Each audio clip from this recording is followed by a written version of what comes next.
In the highly regulated ag industry, a pest or a crop or a location missing from a label can often make the difference between success and failure, preventing growers from gaining access to the best possible product to solve their issues. In cases like these, growers rely on special labels as a lifeline.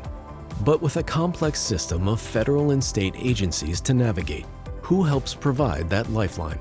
That's where Syngenta steps in, navigating the ins and outs of various regulatory requirements to get these special labels created and providing end-to-end support so growers can spend their time doing what they do best.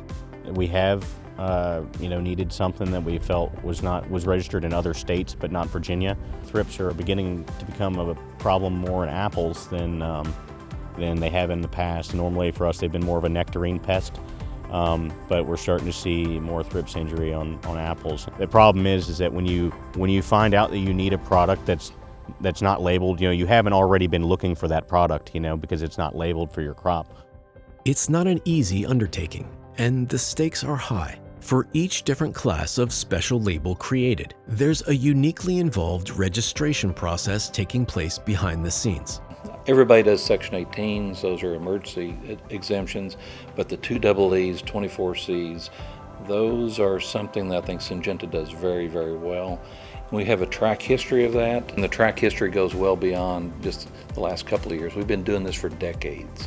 I took the liberty to look how many labels we have currently that are 2EE, 24C, or even Section 18. And they're important because when we do the original label, we can't touch all the pest needs. And there's going to be a pest we haven't considered that's going to be in the future. And these are significant pests for a grower. They create significant economic return. And so if we have an opportunity to service the grower with our product and meet that need, then we're going to make every effort we can to get it done. Growers identify a need and a problem that they have, and they understand that we may have the tool that will help them be successful to control that pest, whatever it may be, a weed or an insect or a disease even, or whatever. But then they kind of get together with our agronomic service reps, and that we kind of have a procedure that they put that through. When a grower connects with their agronomic service representative, or ASR, they gain a liaison who can usher their special label request through the entire regulatory process with the urgency it deserves, navigating layer upon layer of academic approvals, data gathering, and state-level reviews.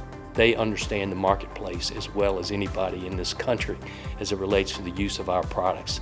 And they can help us collaborate and determine the use of these, and then we have to determine whether or not we have the safety data and the proper information to follow up on these special labels. We just had a conversation this week about starting to look at a supplemental label for a newer disease that we don't have control on. It's good to have an ASR that's receptive to hearing about a need and potential opportunity and starting to pursue the steps to go through that regulatory process. At the end of the day, it's all about enabling growers to use the products that serve them best for the best crops, the best yields, and the best ROI possible. Nowadays, it's harder and harder to get new products or new active ingredients registered, and so we have to use what we have, and Syngenta's got some great products that will fill a grower's needs. We want to work together and we want to help the grower, and I think we do a good job at that.